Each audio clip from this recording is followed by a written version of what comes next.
Three, two, one, test. Let me share my dilemma with you. This is the case that my DJI Pocket 2 came in. And as you can see, everything's just kind of loose and falling around. This is the case I use just because it's longer. So when I include the magic bottom here that has the Wi-Fi and everything fit in there, it works.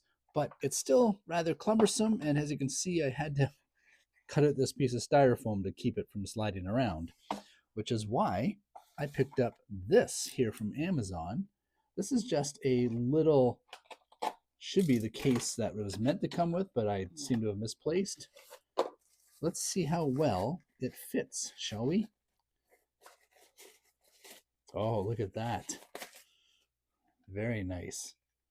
Oh, and there's room for the adapters in there too. That's quite nice. Oh yeah, just like it was meant to fit. So there you go. Isn't that simple? Now I can actually slide it in my pocket and not have to worry about it. I like how this covers up the buttons too. Look at that. It even has like a tripod mount on it. And it also includes this lanyard right here, which is elastic, and I can run it through here as well. Yeah, that's a nice little setup. Yeah, it works well. No complaints.